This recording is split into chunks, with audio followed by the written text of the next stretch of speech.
Permitam-me fazer uma oração ao Senhor.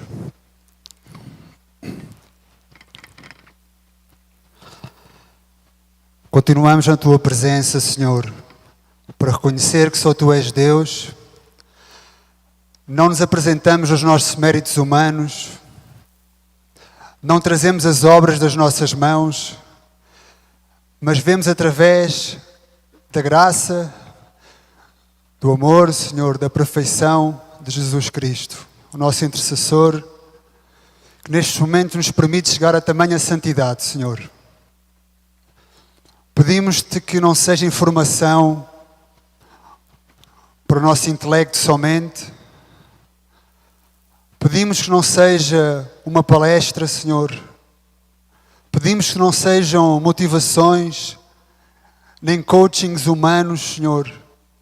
E para que isso aconteça é necessária a presença do Teu Santo Espírito, a dar-nos a noção do pecado, da justiça, do juízo e ao mesmo tempo a graça do Teu Santo Evangelho.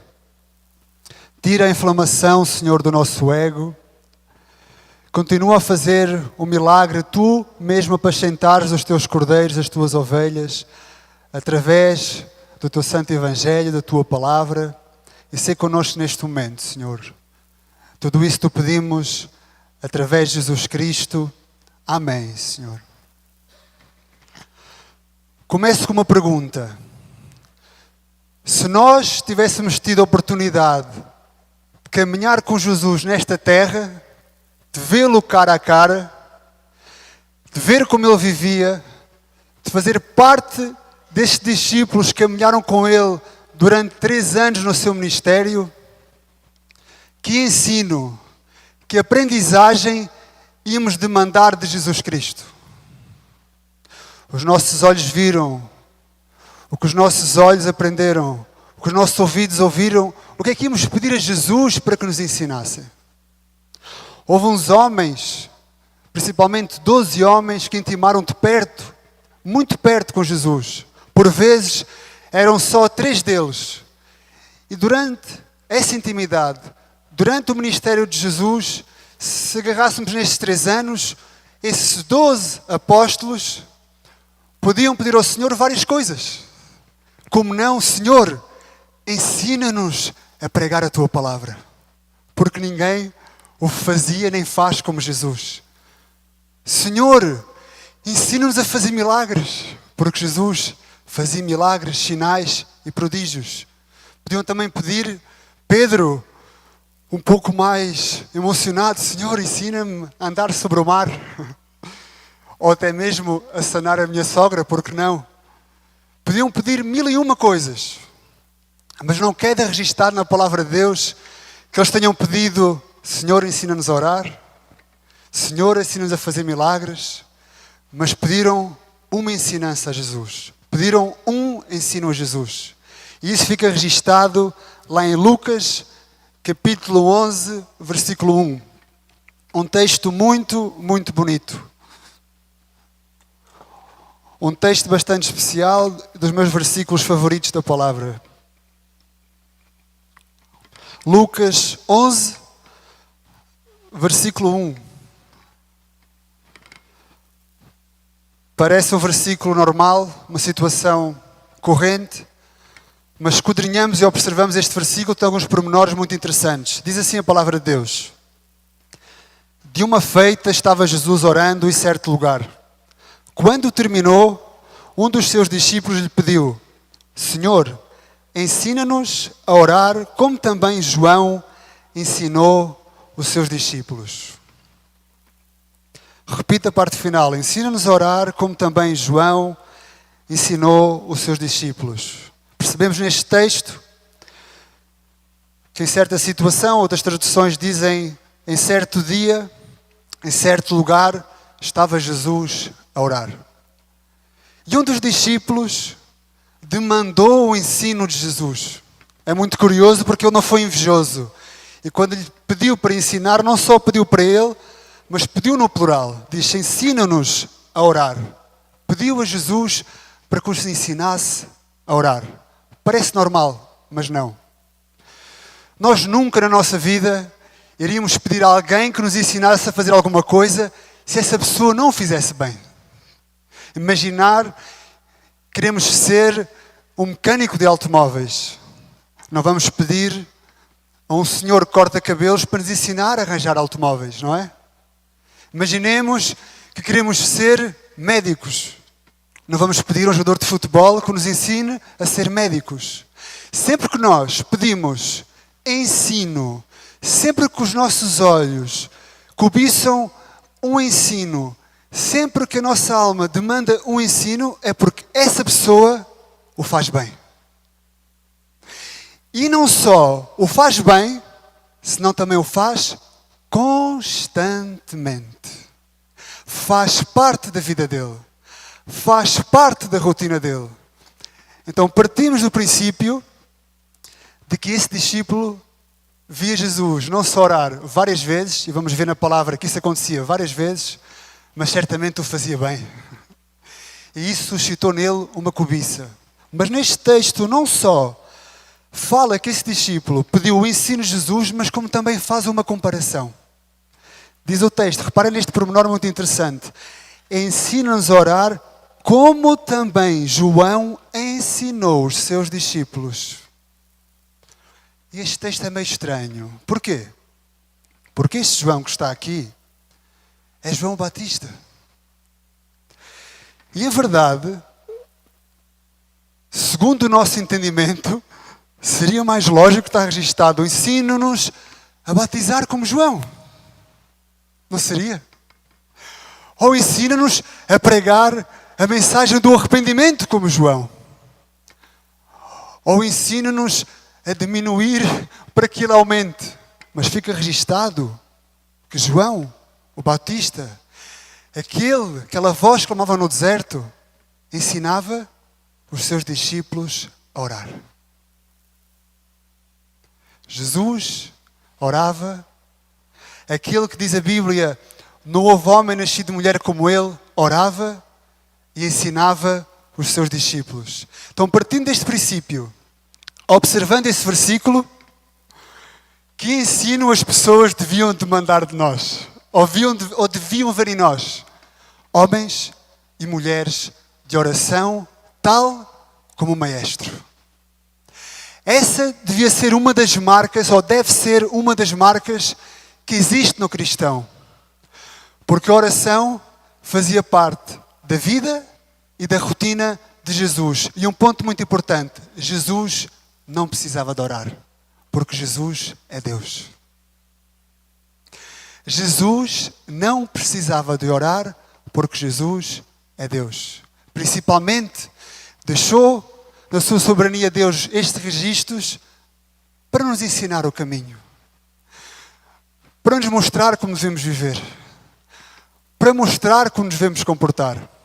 E vamos analisar, agora durante alguns minutos, em que situações a Bíblia registra que Jesus orava.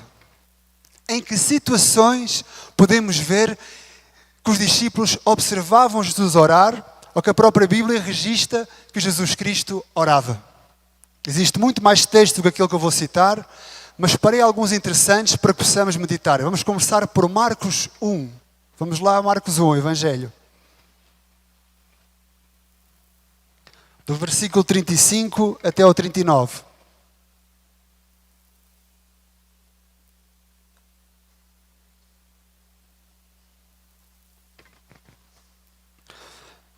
Diz assim a palavra de Deus: tendo-se levantado à alta madrugada, saiu e foi para um lugar deserto e ali orava.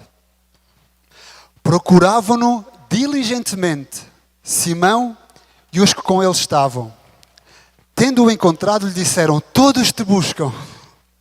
Jesus, porém, lhes disse: vamos a outros lugares, às povoações vizinhas, a fim de que eu pregue ali também, pois para isso é que eu vim. Então foi por toda a Galileia, pregando nas sinagogas deles e expelindo demónios. Encontramos logo no versículo 35 uma demarcação temporal.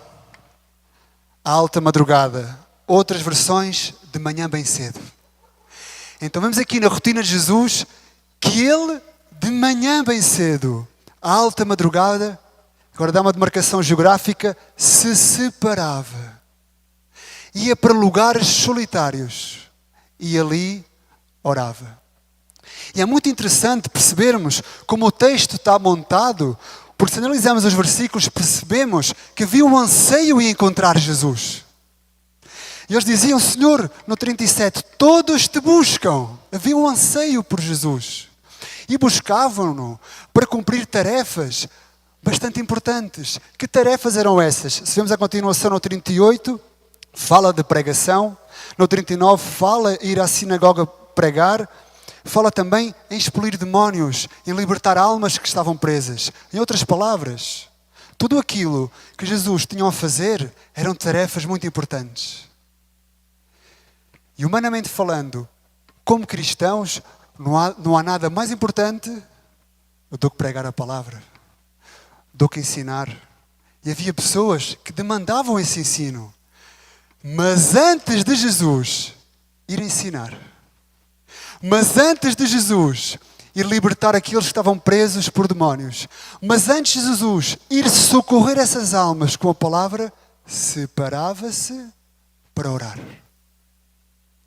E nós muitas vezes temos desculpa, é que eu não tenho tempo, é que tenho que ir trabalhar, é que tenho esta tarefa para fazer. E infelizmente muitos pensam, é que tenho que ir pregar e utilizamos coisas santas para justificar a nossa falta de oração. É que tenho esta tarefa, tenho um irmão que está à espera de mim. Não, antes disso tudo, devemos parar, estar quietos e ver que Ele é Deus. Apresentar o nosso dia ante Deus. Apresentar as nossas necessidades ante Deus. Orar e apresentar o nosso dia ante Deus. Orar e pedir a Deus que nos guie, nos dê direção.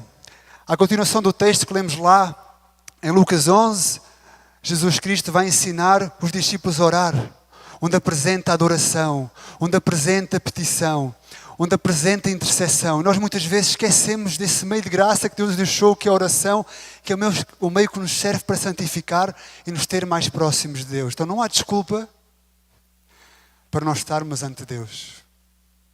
E mesmo possamos dizer que não temos tempo, semanalmente, a maior parte dos telemóveis, envia-nos um relatório das horas que nós tivemos no telemóvel. E a média do relatório que nós tivemos no telemóvel normalmente é bastante elevada, sim ou não? Não nos enganemos. Semanalmente, sai no ecrã, esteve tantas horas por dia no telemóvel. Muitas pessoas têm dificuldades em diezmar dinheiro. Eu entendo que aos dias de hoje isso é o mais fácil. O que Deus está a pedir de nós é que demos o dízimo do tempo. 24 horas. Separemos uma para estar com o Senhor. Porque Jesus Cristo não precisava de orar e separava-se antes de começar o seu dia. Antes de começar o seu ministério. Tinha prioridades santas. Esse exemplo encontra-se constantemente na Bíblia. E vamos a Lucas 5 para ver outro exemplo prático da vida de Jesus. Lucas 5, versículo 15.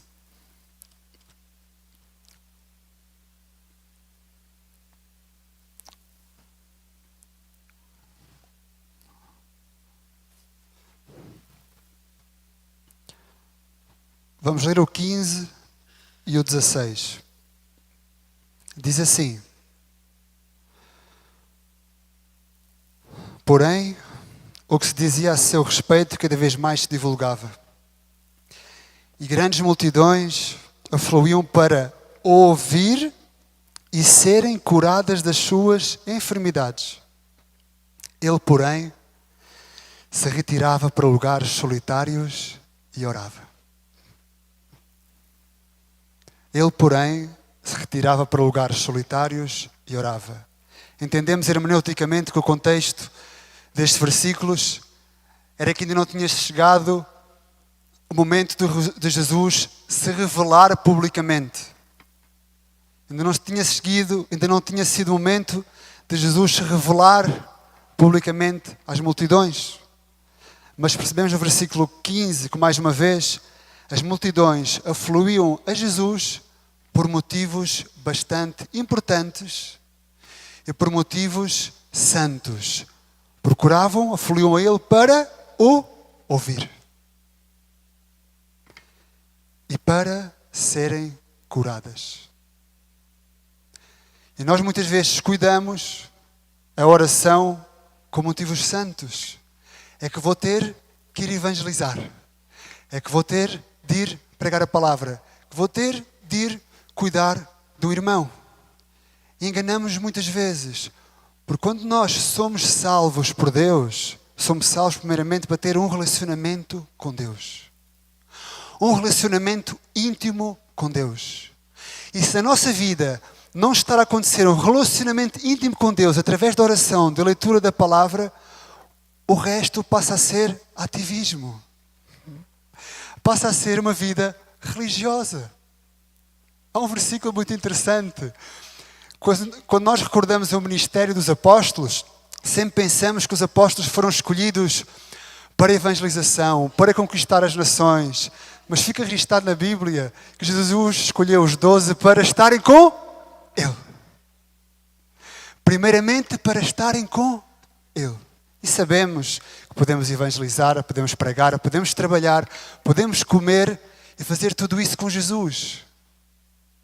Mas a oração a sós com o Pai é necessário constantemente na vida cristã.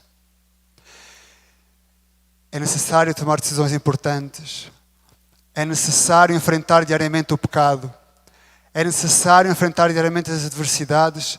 E temos de estar fortalecidos com a armadura de Deus, baixa a leitura da palavra e a oração. E passa um ano e as mesmas lutas. E passam 2 anos e as mesmas lutas. E passam 3 anos e os mesmos problemas. E às vezes meses. E aquilo não desaparece. Porque não estamos a passar tempos a sós com Deus. Jesus Cristo teve de tomar decisões muito importantes nesta vida. E uma delas fica registado umas páginas mais à frente em Lucas 6. Lucas 6, versículo 12. Era uma decisão que iria beneficiar a humanidade até os dias 2 de 2024. Jesus Cristo ia ter que escolher 12. E na sua soberania, sendo Ele omnipotente, omnisciente, Ele sabe onde estão todos os burros e todos os jumentos do mundo. Também sabia quem eram os 12 que tinha que escolher. Ele não precisava de se retirar. E diz o texto no versículo 12 e 13 de Lucas 6. Muito bonito este texto. Naqueles dias, retirou-se para o monte a fim de orar. E passou a noite orando a Deus. E quando amanheceu, chamou a si os seus discípulos e escolheu 12 entre eles, os quais deu também o nome de apóstolos. Uma decisão importante. Uma decisão que nos beneficia até os dias de hoje. E o que é que Jesus Cristo fez? Passou uma noite em oração. Vigiando, orando, pedindo a direção do Pai. Ele precisava. Não, Ele é Deus.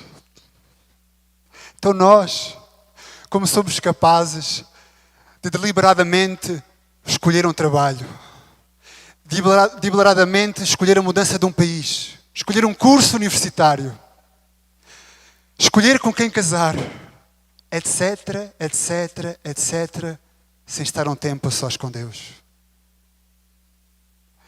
Em oração e pedindo a direção de Deus. Se em nós nasce esta vontade de orar, de procurar a Deus, tenho a certeza que o pastor Almir, o pastor Júnior, o pastor Mateus vão continuar a receber menos chamadas para terem conselho pastoral. E estão postos para isso. E Deus colocou homens para nos dar direção. Isso já existe há desde os tempos de Moisés, em que as pessoas faziam filas para o consultar, até que o seu sogro Jetro lhe deu um pouco de direção quanto ao tema. É bíblico aconselhar-nos, mas muitas das vezes levamos problemas, levamos necessidades, levamos adversidades, há uma decisão a ser tomada, vou mandar mensagem ao pastor. Quando esquecemos de parar e ir à oração a Deus. E tantos problemas são resolvidos. Conta-se uma história verdadeira, que não é muito antiga, de um pastor que tinha que fazer uma viagem, visitar outra congregação, para nessa congregação pregar a palavra de Deus. E antes de viajar recebeu a chamada de um membro da igreja a dizer: pastor, preciso de falar consigo, é algo urgente. E o pastor disse-lhe: mas eu vou embarcar em breve, eu vou viajar para outro país. Mas pastor, você é o meu pastor, tem que me ajudar nesta situação. Disse: mas eu não posso, tenho compromisso com outros irmãos. Vamos fazer assim, quando eu chegar, a primeira coisa que faço é telefonar-lhe e vamos encontrar-nos. Mas antes disso, vai ler a Bíblia e vai orar diariamente sobre esse tema. E quando eu voltar, prometo que lhe vou telefonar. Esse pastor foi fazer a sua viagem e quando voltou, telefonou àquele membro da igreja.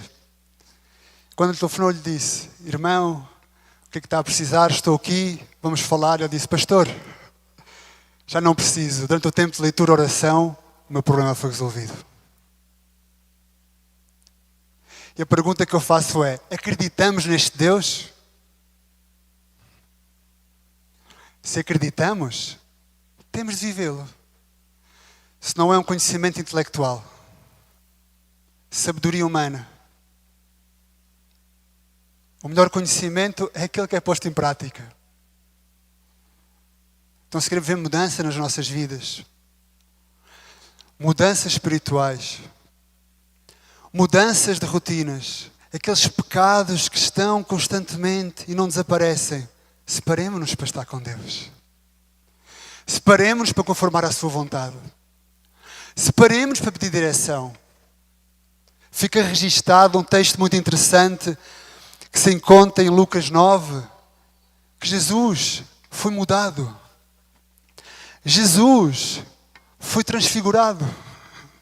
E muitas vezes a grandeza desse texto usurpa um pormenor muito interessante. Em Lucas 9, no versículo 28, toda a gente conhece esta história.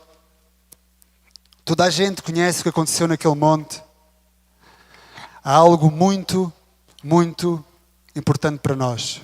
Lemos lá em Lucas 9, versículo 28 e 29. Diz assim: cerca de 8 dias depois de proferir estas palavras, tomou consigo a Pedro, João e Tiago e subiu ao monte com o propósito de orar. E aconteceu que enquanto ele orava, a aparência do seu rosto se transfigurou e as suas vestes resplandeceram de brancura.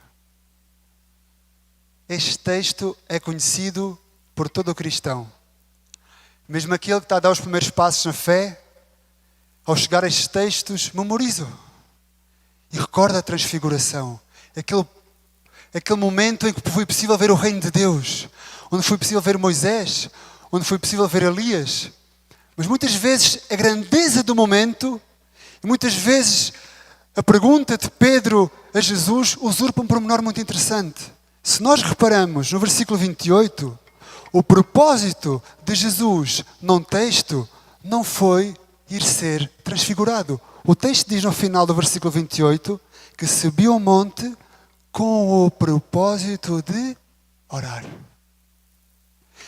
E no versículo 29 acrescenta: e aconteceu que, enquanto ele orava, a aparência do seu rosto se transfigurou.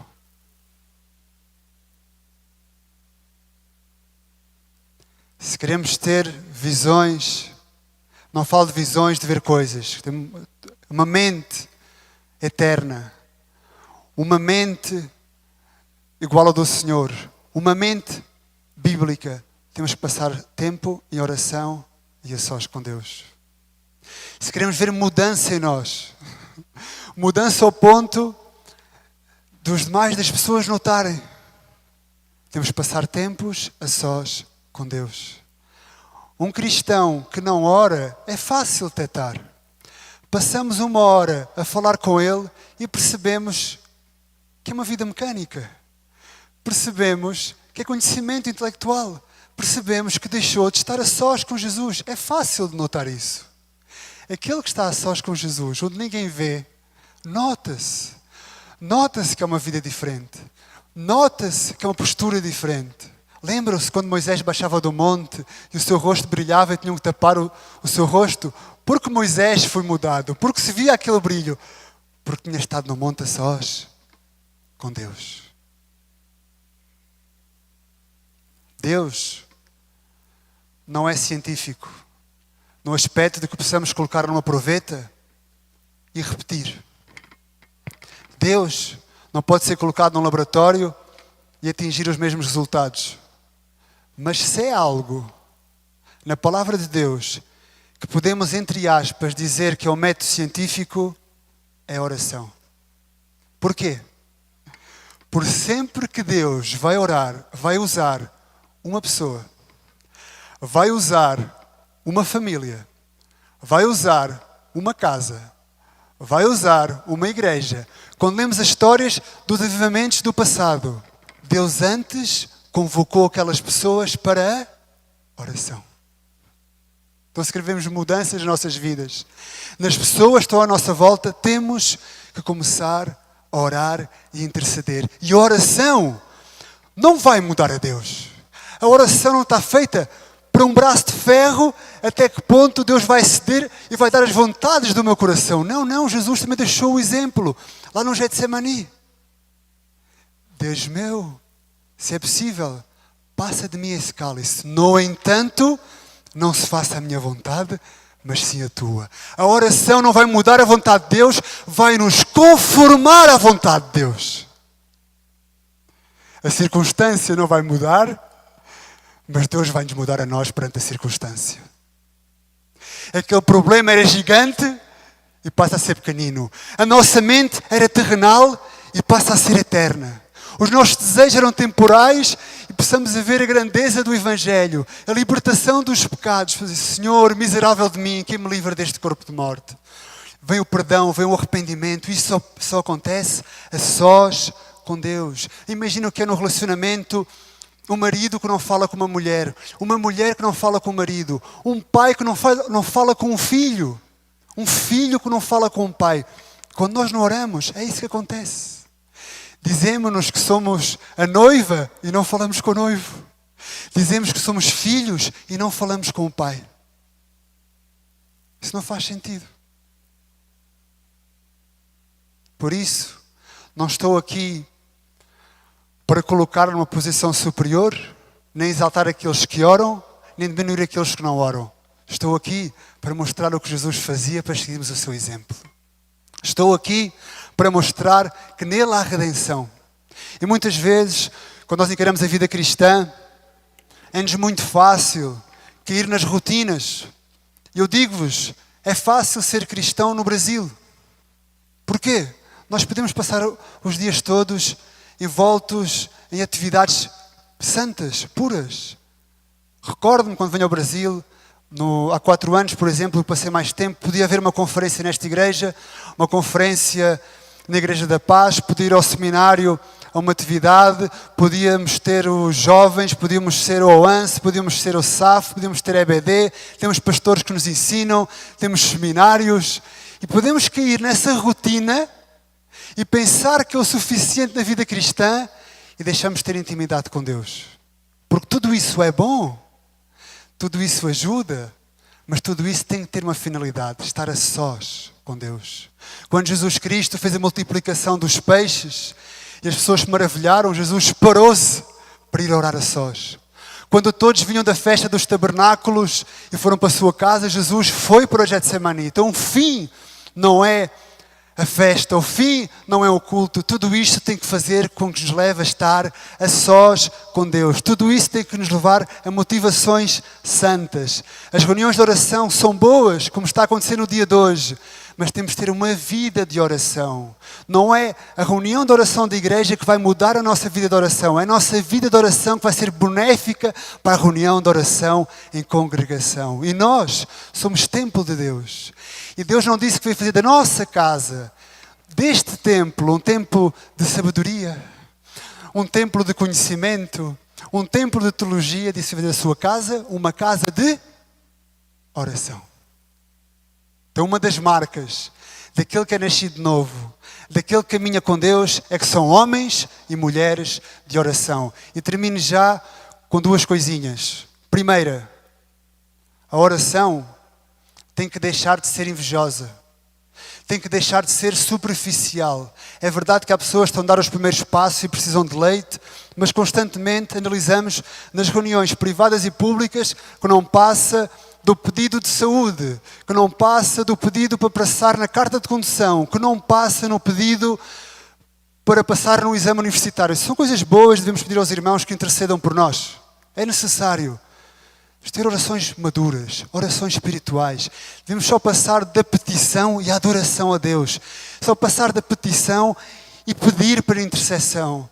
Sejamos maduros nas nossas orações. E havia um homem que estava em prisão, que tinha o direito de pedir por temas específicos. Paulo, em prisão, tinha o direito de pedir aos irmãos que orassem por ele, porque o pão na prisão era duro. Tinha todo o direito de dizer que as correntes lhe apertavam os braços. Tinha todo o direito de dizer que as masmorras tinham mofo. Tinha todo o direito de dizer que os soldados romanos o tratavam mal. Mas quando vamos a Efésios, não precisam de ir, eu leio, encontramos um registro muito bonito.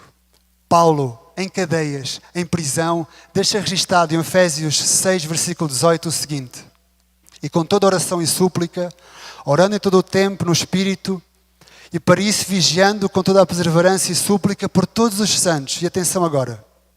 E também por mim. E vamos ver que motivos Paulo dá para orarem por ele. Que estava preso. Não estava livre. Não estava em casa. Não estava no trabalho. Não tinha uma família à sua volta. Estava preso. E ouçam com atenção. Para que me seja dada, no abrir da minha boca, a palavra. Para com intrepidez fazer conhecido o mistério do Evangelho, pelo qual sou embaixador em cadeias, para que em Cristo eu seja usado para falar como me cumpre fazê-lo. Então essa oração em privado, essa intimidade é para ser benéfica e dar a conhecer a grandeza de Deus, o Evangelho da salvação. Para dar a conhecer o Rei de Reis e o Senhor de Senhores.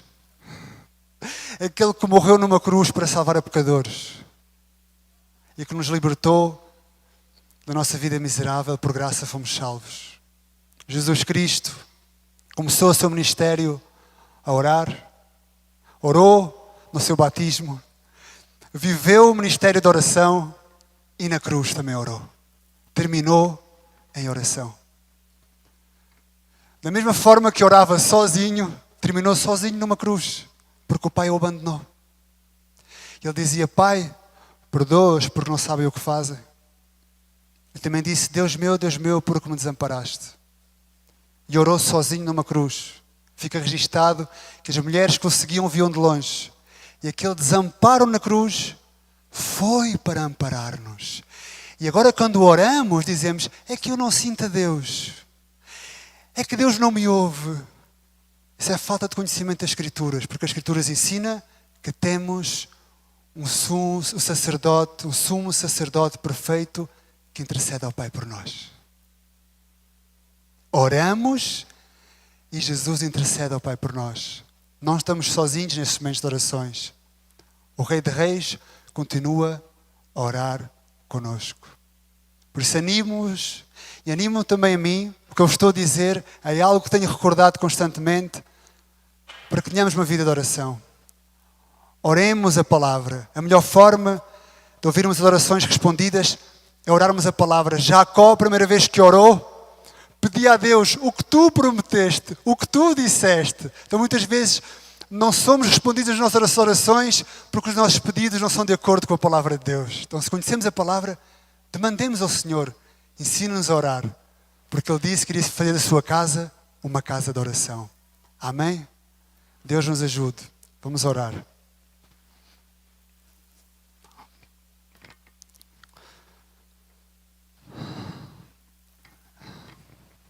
Queremos te agradecer, Senhor, pela Tua palavra. Queremos te agradecer pelos exemplos deixados por Jesus Cristo. Queremos te agradecer porque na oração temos um meio de graça para falar contigo diretamente e livremente. Através da oração, temos um encontro com o Criador, com o Pai, com o Sustentador. E através da oração, Senhor, fortalecemos-nos para continuar a caminhar 1 quilómetro mais nesta vida para Te honrar e servir, Senhor. Oramos para que estas palavras possam ser vividas. E oramos, Senhor, para que Tu nos continues a guiar através da graça, através do Santo Evangelho de Jesus Cristo. Através dele oramos, toda a honra e toda a glória seja para Ti, hoje e sempre. Amém, Senhor.